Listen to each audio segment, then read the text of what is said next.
everybody. This is Savannah Newton for Black Barn Fine Art Studio with another interview.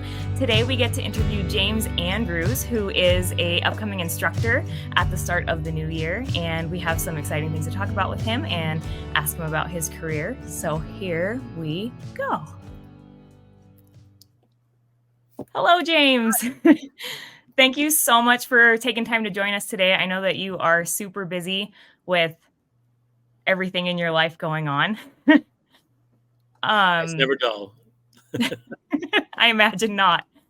Well, wanted to talk to you a little bit about your journey, your recent education that I'm very excited to talk with you about. Your family, just you have a lot going on. To start, can you tell us a little bit about how you came to where you are as a professional artist and also instructor? Sure. I moved out here to Washington State in 98. Started teaching at Kingston Junior High in 1999, fall 99. So started at Kingston Junior High, and then when we opened up the new high school, Kingston High School, moved over to there. And so taught there all the way up until this current year, and I've switched over to North Kitsap High School this year. Before coming out here, I had gotten my BFA in theatrical design. I was a costume and makeup designer. And that was because I decided that I wanted to do what I thought was real art. And I went to the art department at New Paltz, where I went to school. And to me, they weren't doing real art. It was a lot of, color field theory, and, not to offend any of color field people out there. But there also seemed to be a lot of like, whatever you want to do is art, man. It's cool. It's like, no, it's actually skills, and there has to be, there are some rules to this that you have to know before you can break them. And so I went into the theater department because that's where they were doing those skills, and there was, actual draftsmanship being taught and all that. So got out of there and with my BFA, and then got my master's in secondary art education, and was teaching out here. And then the last couple of years, I was doing the Da Vinci Initiative out in Jersey City. And so I would go out there for the summer for a couple of weeks every summer. And that was, 2 week to 4 week intensive training in Atelier style, classical realism, drawing and painting. And as we were doing that, the Mandy Tice, who's the director of that, was working really hard to create a master's program. And she was successful with that and partnered with the Florence Academy of Art, which is a pretty well-known atelier for many, many years in Florence, Italy. And they had, at the time, they had a Florence Academy America, which was in Jersey City, which is basically right across the street from the Da Vinci Initiative. So that's so she was able to kind of get to know those folks through that. And they also have one in Sweden, and they've since closed the one in Jersey City. I think it's just easier for them they've kept Sweden because it's close by. Going across an ocean and trying to control the school from across an ocean proved to be a little bit much for them. But in the interim, they did set up the master's program, and we started that, and I was selected to be a TA for that because we were going to be remote. At first it was going to be just maybe a couple of us could work remotely. And then COVID hit, and a lot of people were saying, well, I'm just not going to be able to do it. And so they said, well, we're actually going to create a whole cohort that is strictly remote. So you could do your first 2 years in person in Jersey City, or you could work remotely, which is what I did. So I was the remote cohort TA, and working with Mandy Tice and Marty Welsh and Ricky Mujica, very well-known painter, many, many years. And Marty Welsh is a wonderful painter who's a graduate of Florence Academy herself. And her spouse, Richard Greathouse, is also from Florence Academy and now works with Juliet Aristides in her online atelier that she's opened up in the last year. So the first 2 years we did remote, and then the final year, oh poor us, we were forced to do our final summer in Florence on location at the mothership, and for 6 weeks. So yeah, twist my arm. Yeah. Oh, Man. the horror. So yeah, 6 weeks in Florence, drawing and painting, with among some of the greatest art of all time. Is our backyard. Yeah, and so we would work 8 or 9 hours a day and in the studio, and then we'd go off to go around town and look at stuff. And the weekends we would hop a train and go to Rome or go to Venice or go to Verona or wherever to look at more art and take more stuff and just suck it all in. Or in the afternoons we would just go down and draw and paint by the Arnault. And yeah, it was pretty rough. So, yeah, and then we had a real nice graduation ceremony at the end there, and we got the big laurel wreaths on our noggins there, and walk around town afterwards, and it's a known thing, so people are shouting out to you and congratulating you as you walk around there. So yeah, it was pretty great. That sounds amazing. Yeah. So actually hearing about your theater background, your theater arts background, just kind of like put into context some of the things that I've seen on your social media, like even just like your Halloween costume, like you did like the elaborate painting on your face as part of your costume for your students.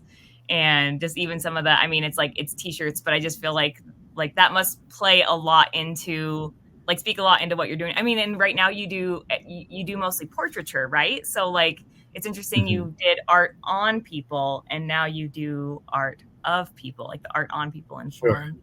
Sure. Yeah, well, I mean, and that's where I started, with design and sculpture in college. And so now I'm, I've kind of come full circle now over here at North Kitsap High School. I'm a pottery sculpture teacher. So that's the bulk of my day. And so I'm, introducing students there. I've got students that this is their first class ever with clay, and they're doing life-size self-portraits in clay. And so they get a little wide-eyed when you start telling them, like, oh yeah, you're gonna do this, they're just like, that's too much. You're expecting too much of us. No. I just tell them, like, if you just have half the faith in yourself that I have in you, you're gonna be just fine. I love that. I was actually just talking with someone today in my area that they pulled their kid out of art school in their high school because, it's hard to find a teacher that is committed to that age group because middle schoolers and high schoolers are no joke, right? And then wanting to invest that time and like that skill level into them. I feel like that's like having you as an art teacher is probably a very rare find for the school, for those kids. It's just really special that you're asking that of them. Like, that does sound like a tall order, but like, if you're not going to do it, then no one else is, Right. Yeah. Well, I mean, I originally went for junior high. I went for that age specifically. And it was important to me because that is where most people decide whether or not they're good at art for the rest of their life. Developmentally, that's the age, that kind of 7th, 8th grade age, where we want to draw things right. We want realism. And if we can't get that, then we just decide that we're no good at art. And we live in a society where, especially over the last 30 years or so, the arts in schools has been kind of marginalized. And so these kids are going home to parents that grew up in a system that didn't really emphasize art. And so they're saying, oh, that's okay. I can't draw a stick figure. I can't draw my way out of a paper bag. It's no big deal. We're not art people. Don't feel bad about that. It's not, not a problem. So yeah, they really easily fall into that idea of like, I'm not an artist. I can't do art. And I think art teachers oftentimes, and I'll probably be, I have to look out for the art teacher mafia in the background, but I think we're largely responsible for it as well, because there are a lot of art teachers out there that like to prop up that idea of being that special magical unicorn that your artists are born, not made kind of thing, and you're special if you have it, and because that makes them feel better about themselves. And I was never that way. It's a set of skills like any other set of skills. If you can learn how to do algebra, you can learn how to do art. It's a matter of deciding that it's something that you want to do and that you value, and then being willing to put the time in to study it. It's a discipline. It takes practice. Yes. So that's why I really wanted to do that. I really wanted to get those junior high kids, because that was the tipping point for people. Kids that decided they were artists at that age were artists for the rest of their life, even if they did, no matter what else they did. And it was wonderful. I mean, people complain like, oh my God, you do junior high. They're just crazy. Like, I thought they were wonderful. They were high energy for sure, but there was that, there's still that built-in kind of respect for authority, because they're still just out of elementary school. And so the teacher still matters, for a large part. And, I moved it to high school when we built the new place, because it was a different population, and switching over to middle school, going from 7, 8, 9 to 6, 7, 8, was something like I wasn't super crazy about, because it started to get into, I worried that it would get into a little bit too much nose wiping, not enough art, as you start to get into lower grades. And I loved my elementary kids when I did that. But the idea of like, do I want to move to the middle school model, or do I want to try and move up to the high school and deal with, maybe, more mature themes and greater skill development? That was enticing to me. So I tried to go into there, and but there are trade-offs. So yes, you can do more things and you have more time to practice and be more developed, but there's also high school kids, so there's more things like apathy and so just general angst, and maybe the teacher is not so the figure of authority, and maybe someone told to go jump in a lake. Right. So it's a little bit of a trade-off, but yeah, it's been wonderful. Everywhere I've been, I've just felt, that I'm just the luckiest guy in the world to do what I'm doing. Do you feel like the apathy that you come across, like the beginning of the year, do you feel like you're able to like convince kids out of that? Because I know, art class in high school often gets the reputation of, it's like the easy, free class kind of thing. And so I remember when I was in high school, that would always frustrate me that there was like 4 of us that cared, and then the rest were just there because they had to have that elective. And like, do you feel like you're able to kind of bring them to the other side of that? For the most part, yeah. I think it's a big shock to a lot of kids, and I've had my share of kids going to administrators saying like, he's too hard and this is just art, and parents too coming in like saying, hey, how come my kid's failing? They shouldn't be having their GPA lowered for just art. And it's like, let's talk about that. This is important. This is basic education. This has graduation requirements attached to it, so there is some validity that's lent through education law, and hopefully more of that now that we have a new education law in our state. But just I think a lot of that comes from fear. When kids come in and they realize that there's a lot of fear attached to art classes, just as much as say like a math class. If kids just feel like math is beyond them once they get beyond like basic math, they go in there just kind of like, it's like going to the dentist, right? It's like, I don't want this. And art is that same way. It's like, because they've had this kind of, it's a magical, either born with it or you're not thing. They just come in there expecting like, well, I'm just going to get an F. So if this isn't, if I don't just get an A just for breathing, then it's like an F sentence right from day one. And so this is going to be like this. And so it's really important just to show kids that they're going to be treated fairly, that it's not about, there's no such thing as talent. There's only levels of training. And so that's the thing I tell them right from day one. And so you're not being judged, swim in your lane. You're not being judged by the person next to you and what they're producing. You're being judged by this is the requirements of this assignment and how you're doing based on where you started, and have you met those requirements to the best of your ability. And I allow kids to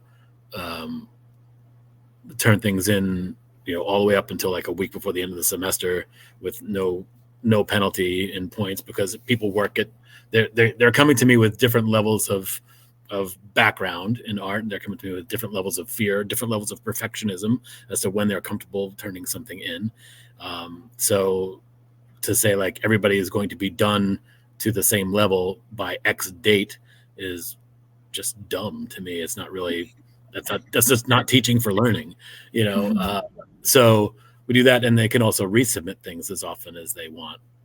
I put comments into what they've done, and they can resubmit things. So once they start seeing those things and hearing, and then actually seeing it in action, where things are fair and they do the best they can, and they resubmit, and they get really high grades in art, which they never expected. They were hoping for that, C's and D's get degrees kind of thing, but they're coming in with B's and A's, and they're like, oh, I'm actually pretty proud of this, and there's been several students over the years that are just, they come in and we are just like oil and water from day one, but along the way, they come to, be really proud of themselves, and through that, kind of develop a much better relationship, with me. That's what teaching is really all about, is that relationship building, right? Yeah. Yeah, that's so amazing. That's like, I haven't heard that before, even in art classes, just like letting them resubmit and letting them learn, like giving them the opportunity to learn and get better. Right. Like that's just really special. Do you feel like teaching adults is really different than teaching high schoolers? Or I guess your adults are coming in more intentionally because they're paying for the class. But I Mm-hmm. imagine you still get a little bit of that, there's a lot of shame coming into art. I feel like when you're around other people and you're like not sure, where you're at and what you're learning. Yeah, I mean, yes, you're not dealing with the apathy, because everybody's there because they want to be there, right? They've chosen this, but you've got deeply ingrained fears and deeply ingrained habits. So just like with my high school students, this comes through really strongly in adult teaching. I always tell them that the more you see yourself as an artist coming into this, the less likely, the harder it's going to be for you, probably. Because if you see yourself as an artist, that's your whole identity. And we're teaching you new stuff. So it's kind of like you've been batting righty your entire life, and all of a sudden one day you're in the World Series and your coach says you got to bat lefty. We just had a rule change, you got to bat lefty. And so, but your whole identity as a hitter is working from that right side. Now you're doing this, and you can't do it. And so it's the same thing. If you've been drawing and or painting or doing whatever in a single way, and you've had great success with that.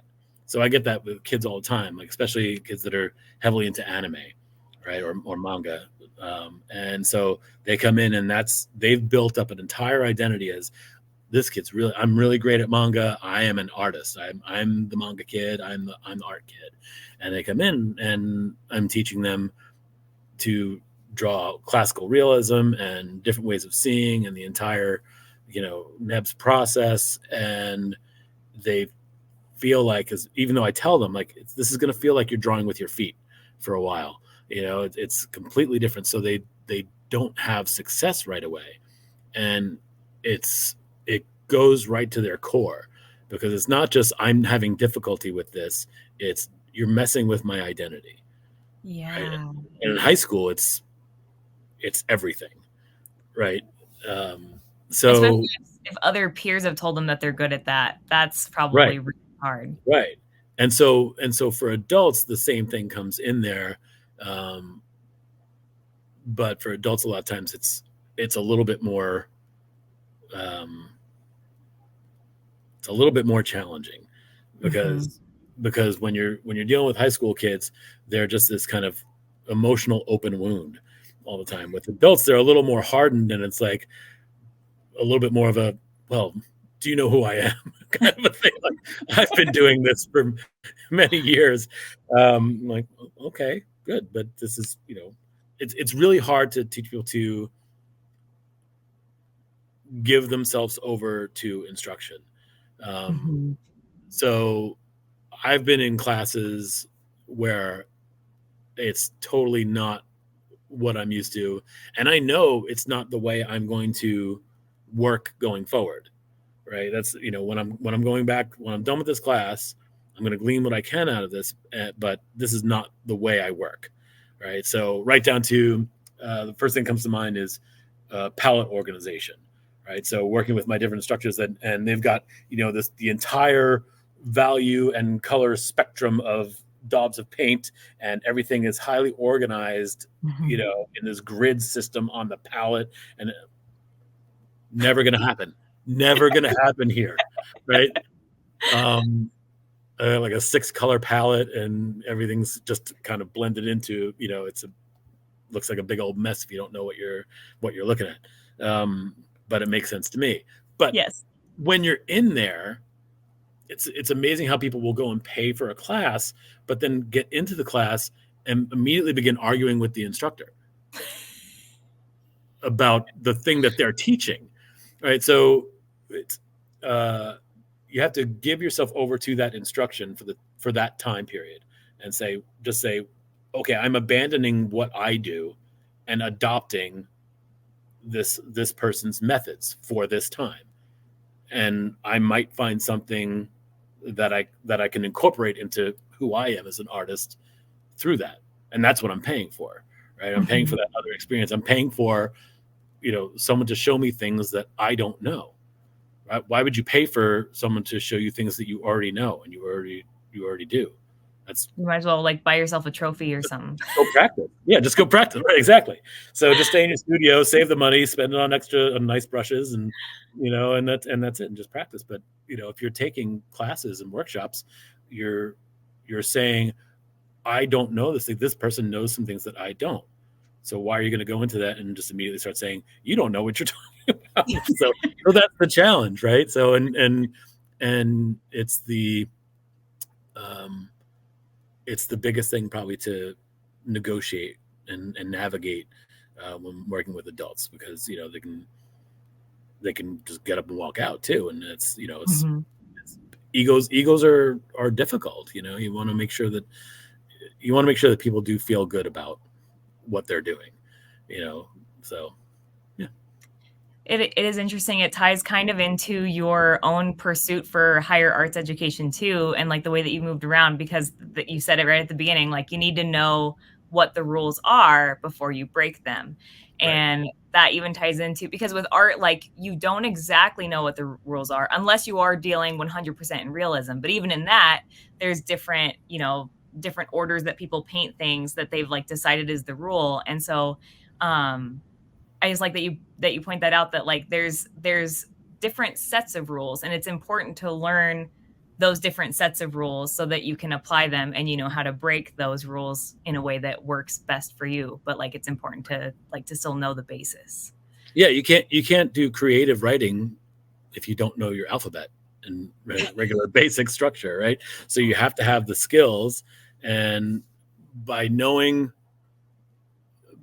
able to accurately render anything that I see, and then being able to translate that into accurately rendering things that are not right in front of me, just because I understand and have studied and I understand their form and their function, how they sit in space and all that, then and only then really do I have the full capability to go wherever I want. Right? Because if I go straight to abstraction, okay, well, abstraction of what? It's abstraction of something that you don't know fully to start with. So it's not going to be the best abstraction of that thing that it could be. So you're shortchanging yourself. So to get that, because a lot of what I do, most recently is really been based more in that classical realism and portraiture and still life and things like that. But what I tend towards is more of like a narrative surrealism even. So it's all about storytelling, and I use that classical realism to tell those stories. I mean, surrealism, I'm doing it with my students now, with my Art One group. We're doing surrealism and talking to them about like, no, we need to render these things realistically, because that's what's jarring about surrealism, is that we're taking these ideas, these incongruous juxtapositions of things that are from our subconscious, and what's jarring about them is that they appear to be real, so we need to understand, and we're going through all the things that we have and in our compositions, and taking reference photos and learning how to draw them realistically, so that then we can put them into our compositions in whatever way we want, and kind of bend them to our will, so that to me that's the reason why skills-based art teaching is my choice, and my choice for myself, and my choice for my students. I know things like tab and things like that have been, have gained a lot of traction in schools and stuff. And, yeah, I get it, but it's there's so much to learn that just jumping ahead to say like, well, it's all about your creativity. Yeah, but you have to, you can't write a poem if you don't know your alphabet, kind of thing, so you have to have those skills before you can start to synthesize all those skills into something truly original. Otherwise you're really just derivative stuff. That's the best you can hope for. Yeah. I was just having a lot of fun. Right before we hopped on, I was looking at a couple of your recent pieces. I don't think they're super recent. I think they're like within the last year, a couple of years. But I'm gonna butcher the names of them. Promethea and Prosperata. Those ones where they, I think that kind of ties into. They're not like super surreal, but they're taking a few realist elements that you're not used to seeing people holding and stuff at the same time, and they're put into these kind of grand landscapes. And and yeah, like you said, like you can't put all those pieces together if you don't know how to render all of those pieces separately and well. Yeah, I mean those were probably the first couple of pieces in kind of a long series of stuff that I've been doing with like kind of ongoing, called Divinity and All of Us. And it takes different deities and mythical figures and archetypes and represents them with regular present day people. So, I mean, those two were my daughters, and they're, different like Hindu goddesses and things like that, and so there's all little things that indicate. And I love putting like for Prosperita, the mountain in the background is Gold Mountain, so it's got that kind of lush, prosperous treasure, kind of in there. So it's all little Easter eggs that are in the paintings there. So, and her elephant stuffy, like that's like a like very like important symbolism, right? But it's like that was that particular god is often seen with an elephant. So, and Gracie, my daughter, actually, that's like her favorite animal. She has like 50 million stuffed elephants and things like that around, most of which have been bought by me for various gift giving occasions. And so we grabbed that one and had that in her arm and had the little lotus blossom in her hand. And yeah. So it was perfect. That's so sweet. Yeah, absolutely. So obviously you just got back from this amazing experience in Florence, and how do you feel you were transformed, like in what you're painting, in like your skills and stuff before you started this program to after? Because that's, like it's a really big deal. Like, you've already been in arts education, but I feel like this is like kind of next level, that a lot of folks don't put themselves through, I would say the biggest thing for me, and I'm still working on it, and this is one of those great, like, give yourself over to the instruction kind of thing, is slowing down, because my style has always been very fast, kind of illustrative style, and working in like the old power drawing method of just kind of, and I did a lot of like envelope block in kind of things, which I picked up from Tony Ryder's book on figure drawing years and years before I got into Da Vinci Initiative and stuff like that. I still haven't been able to take a workshop with him, but I think he's coming back to Seattle soon, so I might try to sneak in there. But it was always very fast, and I learned from my pop, and he was an excellent artist and illustrator, and he was always just, and I moved around the figure very quickly, and it's always big passes around and bring it in, and it gave my drawings a lot of energy. There was lots of light lines that came in there, and all of a sudden this figure just starts to emerge, but it has this energy of all these lines and stuff that are coming in there. And the academic tradition is not that. So it's doing the same thing, but it is a line, and it's measuring out and looking and stopping and seeing what is this angle and making the line, and then stopping, checking back. If you're doing sight size, you're stepping back your 8 feet or whatever it is, and looking and measuring, lining it up. Okay, and there's my other line, right? And so that is mind-numbingly slow for me. And it's been so yeah, my Ricky Mujica, the teacher, he dubbed me Speedy Gonzalez, because we would start this, okay, we're gonna be working on this pose for the next week or so, and so today you're just getting the notional space box in there, and so all right, go, and 10 minutes later I'd have a rendered drawing with value shapes, and sorry. I have to get up and walk away and make a sandwich or something just to turn my camera off, and it's like, yeah, no, I'm working, I'm just taking my time. I'm just check back in. It's like, so you're about 57 steps ahead of where we're supposed to be at this point. Sorry. So you just have to, so slowing down, and it's kind of two ways of working, and I've slowly been able to kind of adopt some of this, where you moving fast the way I did, you get something established, right? Because some people just really have a hard time. Like, I have a really hard time with the blank page. I have to get stuff on there and get everything kind of going. Like, all right, here's what I'm working with now. Right? I can't work with a blank page. I need to work with something. I need something to like push and pull. But the problem with that is that you wind up spending in the long run, you have to slow down to speed up, right? Because in the long run, you wind up taking a lot longer on this piece because of all the times you have to go back erasing or painting over and fixing the incorrect angles that you made in haste, right? Just to get something on there.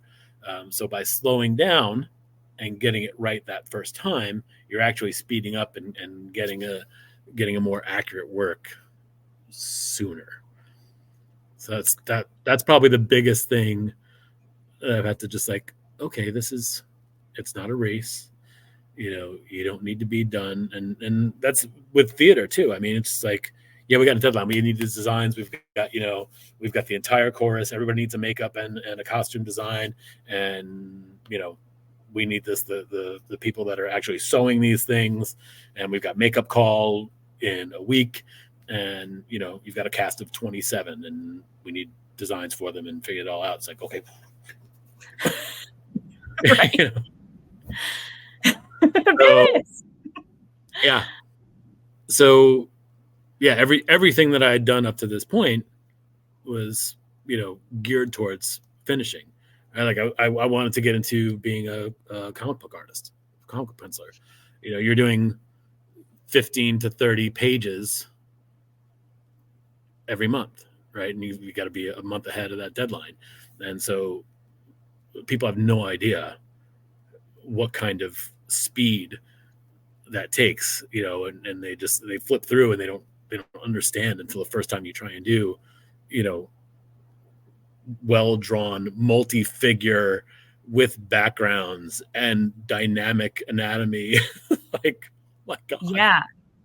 That's my husband will sometimes point out how like simple drawings are within the comic book versus the cover.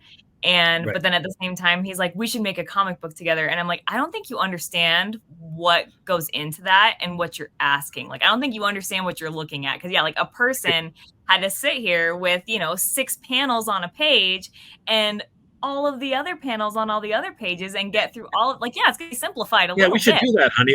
Let's get the couples counselor on speed dial first. Yes. Set up those appointments. Because this is going to be rough. Just buckle up. We're going to have some conversation. Yeah. I need to stock the liquor cabinet.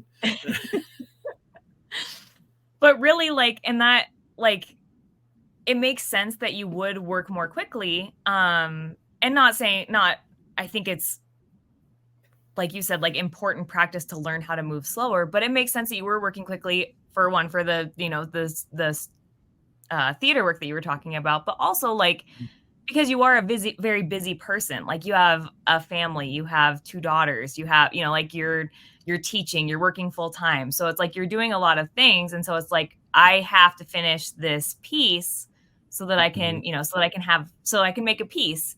And so it kind of pushes you to, you kind of have to rush just to fit it in sometimes. But do you feel like you've been, but you realize, you realize that you don't want to throw anything away, right? You don't want to have throwaway lines, and every single thing, the thing that I got from Ricky that I say a million times a day to my students is make it beautiful. Just like if it's worth putting there, if it's there, then make it beautiful. Don't just throw this little thing away. If it's de-emphasized, then it's de-emphasized by your choice to make it beautiful, right? You're making a choice to make the overall thing a better communication of the beauty that you want to put out there, right? So take everything is as important as every other thing in a painting. There's no throwaway part in a painting or a drawing. If you're doing that, then you're selling yourself and your viewer short. Mm-hmm. So do you feel like you're still working more slowly since you got back from? Yes, which is frustrating because I've got stuff to do. But like you said, maybe it feels like you're not getting stuff done as fast, but maybe you are, because you're saving yourself that time with correcting at the end. Right. Well, and I'm putting more thought in on the front end of, where do I want to go from here as an artist? This has been 3 years of intensive work in, the academic tradition, right? So how do I marry that to my narrative surrealism, my storytelling, and how I want to communicate what's in here and in here to the rest of the world, right? Because that's why we do this, right? We want to every work of art is, a flare sent up to the rest of humanity, right? To say, do you see me, and do you agree? You know, do we make that connection? Do we both find this thing beautiful? Everything has to. And I tell my students all the time, who cares? And what do you mean? My AP students, and we're like, who cares? Well, that's a weird thing to say. Well, break that down. Why is this important? Who cares? Why should they care? Why do you care about it? If you don't have something to say, if it doesn't have something to say, then it's not art. And that thing to say might just be, this is beautiful to me. And it's so much so that I needed to share it with you. It can be as simple a message as that, but it has to say something. If it's just a picture, well, then you got take your phone out and take a snapshot. Right. If you're just recording something, then you're just recording something. But if you're making art, then you're saying something. If you're not saying something, you're not making art. Wow. Wow. That's super profound. I'm leaving with nuggets of wisdom here. I wish you were my art teacher when I was in school. It's amazing. So sort of not related, but sort of related. It just occurred to me, you were talking about that you started this because of COVID. You were starting it remote. Did it feel like such a breath of fresh air to get to go and be in person with these other artists and like be learning like on site all of a sudden? Yeah. I mean, first of all, with over 2 years, like none of us had ever met in person. There was like one person in there that I'd met in person who was, another Washingtonian, who I'd met only at the state conferences, because she's out in like Wenatchee somewhere. Okay. But everybody else was, half the cohort was from Jersey City. There's, somebody from Australia, another one from Toronto, a couple people from Manila in the Philippines. So all over the place, Utah. But we got there in Florence, and we just all hugged each other, and like we've been, living in the same house for 1,000 years, and it was only 6 weeks of summer. So we'd really only had 12 weeks with each other online over the course of the previous 2 years, so, wow. But, when you're spending 8 hours a day for 12 weeks, you really build some pretty tight bonds, and the way online courses were set up, you really get to know each other and each other's work in an intimate kind of way that you don't get in person classes. Oh, so that's one of the things where it's like, yeah, it was a really surprising thing that came out of it.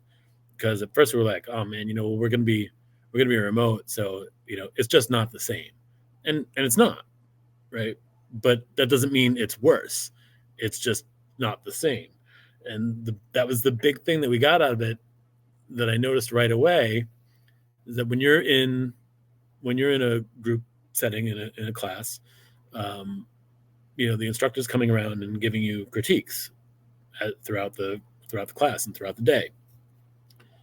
And you're in a big room, and there's 15 or 20 of you, or whatever it is, and you're over there across the other end of the room. I have no idea what your work looks like or what the instructor is saying to you. With our classes online, most of our days we're looking at the work we did from the day before, like when class ended, what we did for the rest of the night, and submitted overnight. And it was, I'm going to start with so-and-so, and here's your work. So here's James, here's your piece for our master copy that we're working on. And here it is. And I'm hearing the critique, and so is everybody else. Here, look, seeing my work, and seeing exactly what's being critiqued about it and what's off here and what's to fix. And the really funny thing about that is, like, all of a sudden everybody, would just be like, oh, you kind of be working and you'd hear it and whatever. And it's like, oh crap, I did that same thing. Oh. And you're taking a new picture, you're resubmitting it, and the teacher would be like, all right, James, let's bring it up here. I was like, yeah, don't. I submitted a new one. I don't. Yeah, that old one, that picture doesn't work. No, there's a new one. Not that one. No, the new one. Yeah, I sent it to your email. I didn't put it in because it's the better one. It's that one. That's the right one. And, but it's like, oh, that's amazing. You seem to have fixed all the issues that the 5 previous people had. You don't have any of those issues. That's amazing. How did that work? But not cheating. They didn't get to you yet. Right. Yeah. So it's this kind of it's this compressed, sped up learning, because you're constantly, as you're working, you're hearing everybody else's issues, because you're all working from the same subject or whatever, and you're having the same, we're all doing the same things wrong, because we're coming in with, moderately the same, at least the same kind of strata of experience and backgrounds and stuff. So, I'm probably, if I'm messing something up, it's probably safe to assume that at least 50% of the other people in the class are messing up the same thing. We're all seeing the same thing wrong, or overseeing the same things, or whatever. We're having the same issues. So to get that all day long, and to be able to learn off of each other and hear those things repeated, it gets into your noggin that much more quickly. So it takes those 6 weeks of classes, and you're really getting more than 6 weeks worth of learning out of them. Yeah. You might have, over an 8-hour day, you might be lucky to get, a half hour of one-on-one time with an instructor, in a 15 to 20 person class. Mm-hmm. Whereas this, you basically got all 8 hours are kind of one-on-one, right? Because you're hearing everything. You're hearing his or her voice in your earbuds and stuff all day long. Yeah, that's a really amazing way to do remote learning that I haven't, I don't have a ton of experience with remote learning, but I've bought like remote courses and stuff, and I'm so used to it being pretty cut off, like they send you the thing, the right, teaching, yeah. the work that you're supposed to do, but then you're just kind of doing it yourself. Mm-hmm. So yeah, that's really interesting. Like I need to internalize that in case I'm, like advising on, online courses ever, because that's so valuable. That's so important. And that's such a good way to like like you said, like to make remote learning where it feels at first like you're getting less than, and making Mm-hmm. it feel like not less than, just very different and also extremely valuable. Yeah. I mean, there was the in-person people would go, in the afternoon, or they would have a day where they'd go after class and they're going to the Met. And we're like, aw, like, we go to the Met online. It's not quite the same, but then again, we got a lot more instruction out of it. So that's the way we looked at it. Yeah. It's a hard, I live in Wyoming, so missing out on cultural experiences is my norm. Yeah. Well, yeah, moving to Washington, having grown up in New York and moving to Washington, yeah, I've been missing out on because there's just no place like it, well, and then even you're sort of near Seattle, which has some, not the same as New York, but also you moved to Kingston, and before Kingston, like now it's kind of building up, but Kingston, not even, 10 years ago, was full on boonies. And it's like kind of, getting more accessible, but like you moved out there when it was like, you moved out to the middle of a forest. Yeah. When at first I was like, oh, okay, I'm going to my interview and I turned down to Northeast West Kingston Road there, and right on the corner is just a big old farm. There's a bunch of black Angus cows out there. I'm like, this is where the school's supposed to be. Yeah, it's the next building after that barn that's caving in. That's the one. That's where you're street teaching. name, Turn right after the barn. Yeah. They're behind Just there. go Don't worry about the herd cows. cow on your left. Right in there. Just Yeah. I like it though. I like living out in the quiet. I love Kingston. It's such a well, beautiful spot. and it's always been, this hotbed of artists and artisans. There's especially potters and things like that. There's lots of potters out here, and craftsmen of metal work and glass and things like that. So lots of 3D stuff. Um, we might be getting interrupted here in a minute. I'm not sure, but yep, we got a little. It's got custodian time.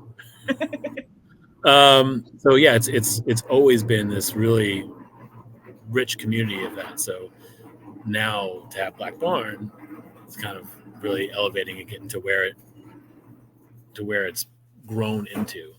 Right? I feel like it's kind of growing up into this, really great. And having Bainbridge Island Museum of Art go up a few years back, I think that was a big step. And it's kind of the overall kind of culture of art making and recognizing art and the arts, I think is raising to a really high level here now. Yeah, and it's something that I didn't realize really until I moved away because I grew up in Washington and everything, and then I moved to the peninsula, mostly for price, actually.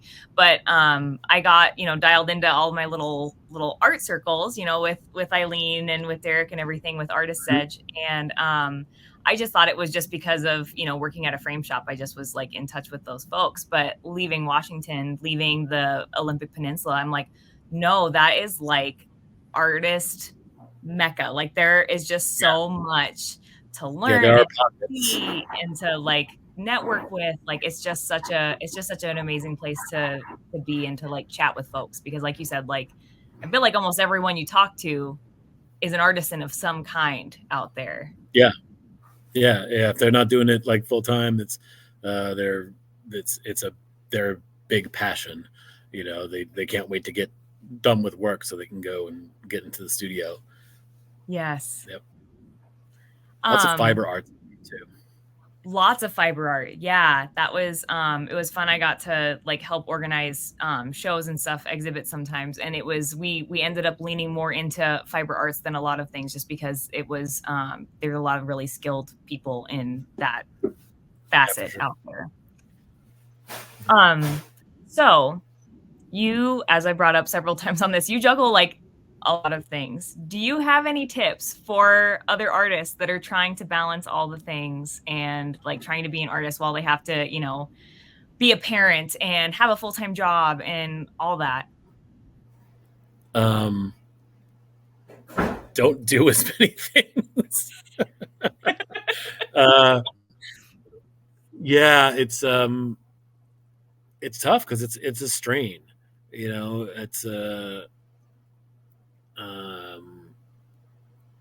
It's very easy to be that jack of all trades, master of none, and to achieve in any one area either takes away from the other areas or takes away just from you as a person. It's really hard to maintain that, and also maintain health. So if you're gonna tackle that, then make sure you've got a really well scheduled regimen of care for yourself and your family life. Really know your priorities. And sometimes I found that like my principles and my priorities clashed. So it's not clashed, but competed. Mm-hmm. There's just 24 hours in the day, and your priorities. If you ask anyone, so what's your number one priority? Well, my family is my number one priority. But what's the first thing that usually winds up getting pushed to the side is your family. Why? Because your family, they're going to understand. They understand that you're doing is really important because it's a big priority, right? I'm trying to get all this, arts learning for these kids here. Whole schools full of kids that don't get this stuff, and nobody cares about it. And I'm trying to do this for them. Like, well, okay, well, remember, you've got kids of your own at home, and they need you more than these kids here. It's interesting. Like, well, a lot of these kids here don't have anybody that really cares about them at home, and so you just got to make sure that you're not creating that same thing in your own house, or the feeling that well, everybody else is more important than me, because he's never here. He's always Don Quixote out there finding a new windmill to tilt at. So that's balance is the biggest concern. Is always everything you do and everything you add on there to your plate, make sure you are seeking balance for your life, for your soul, because something's going to break somewhere, and sometimes the universe steps in and causes the break for you. Maybe it just decides, hey, you know what? Cancer. That's the universe telling you to slow down. For some people, it's a massive heart attack. That's just the universe saying, just like, take a step back. You're gonna have to sit for a little bit. Let some other people take care of you for a little bit. Yeah, you are clearly not going to do it, on your own. So let's just make it so you have no choice. So yeah, so that would be the tip is to be constantly aware of balance, and not just for yourself, but for those around you as well. Like, understand that the things that you do are, if you have a family, then you are not an island. Everything you do also affects them, in terms of how worthy they feel, how seen they feel by you.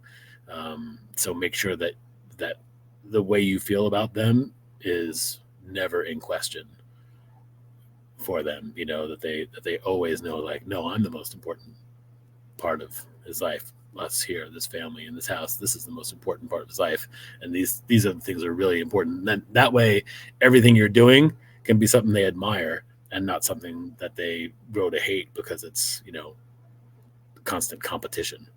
Yeah, that's beautiful. That's like, I feel like as this question and the answer kind of rolled out, I'm realizing that, like, you don't see a lot of artist parents or parents that are also artists. Like, I feel like I don't have the opportunity anyway to speak with them very often. So I feel like it's important advice, and advice that you might not think about, because if you are just looking at the folks next to you that you think are running the same race, then you might just take for granted, like, oh, like, they're, working this far into the day, or they're doing this, and they're at this many places and traveling or whatever. And it's like, okay, but they're like, their life is very different than yours, and what's on their plate is very different than what's on your plate. So balance for them means very different things than what balance means for you. Sure. I mean, and on top of that, I mean, I am a super competitive person. So, when I decide that I want to do this thing, like,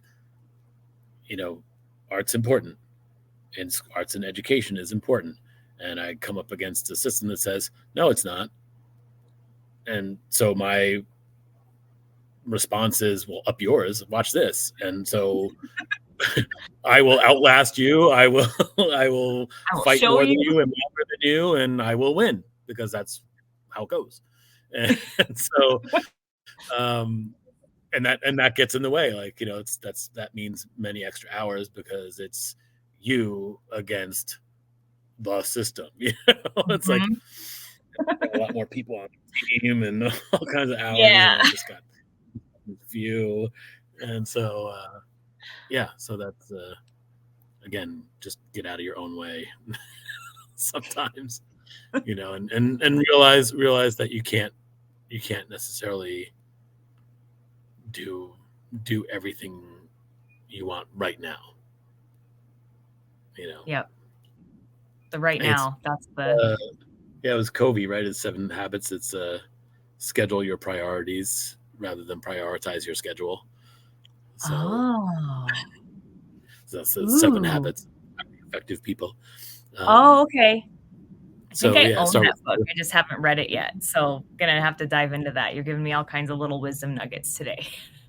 yeah. That's the things that are important to you. You schedule those first instead of being that passive kind of like all these things are happening to me. Well, I have all these things that I have to do.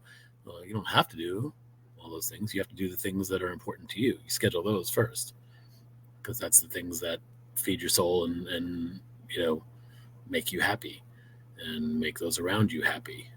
So schedule those, and then what's left over is what's left over for the other things. So yeah, again, balance. Yep. Yeah, I love that. I just thought of a whole new way that I'm gonna write out my planner every day just based on that alone. Yeah, I mean, So, if you do that, if everything goes through your principles, right? If you've got your principles set up, and that's the lens that everything has to go through. yeah. Yeah, it's I already because there's things that like go on to the list every day, but the Mhm. order that I end up doing them or that like most people do is, like whatever is loudest and maybe not Yeah. actually based on those principles. Hmm. So thinking that through is kind of I think that will be a little bit of a game changer, at least for how my little girls feel about their day with me. Yeah. Because I also have two girls, so maybe I'll be painting some fun stuff with them incorporated into it down the line like you do. That'd be fun. Yeah. So, what is something that James now would tell James just starting out the art career?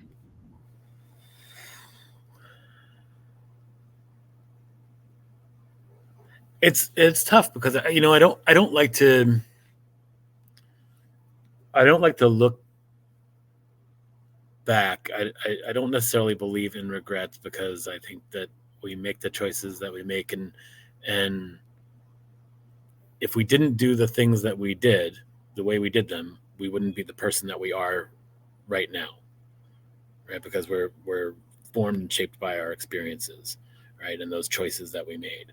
So there's an alternate universe there where I went from high school into art school, or went, where I went to Florence and whatever, and just went the path of being a fine artist. Um, and I love that alternate universe, James. you know, it's a that's a really great thing. But you know, if I had done that, then I wouldn't have the family I have now. I'd have a different family probably, but I wouldn't have the family I have now. I wouldn't have, the career that I have and the relationships that I've built over 25 years here in Kingston. I might not even be in Kingston and in Silverdale and all that kind of stuff. And living around the corner from my brother and all that. So, you know, I think it comes back to learn who you are and what your principles are, and make your decisions based on that, and then let the chips fall where they may. Don't spend your time looking back at saying I should have done it this way or I should have done it that way, because if you had done it that way, you wouldn't be the person you are now, right? So, and don't spend time worrying too much about what you're going to do, down the road, or who you're going to be down the road, because that's a waste of time. That's a waste of now. you know Mhm. so yeah. I love that. I love that so much. Like, this has just been such a great, like, I feel like you're teaching me. So this is just, so please don't charge me.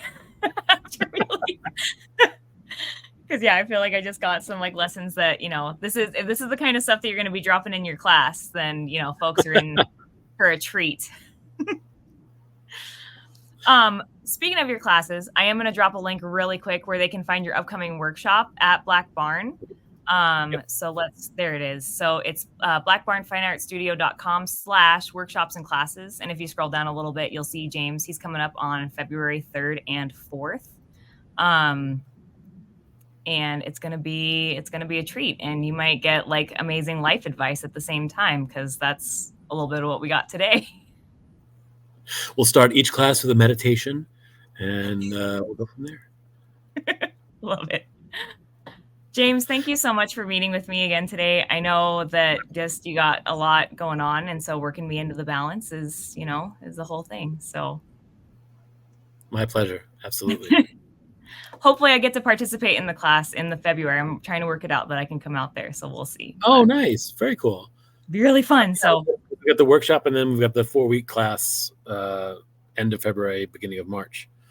Oh, wonderful. Perfect. 2-day workshop, and then a 4-week class. Awesome. So, and that's listed on the class in the making. So we're going to do another 4-week class that's strictly focused on portraiture after that. Yeah. Well, see, I got to go to that one.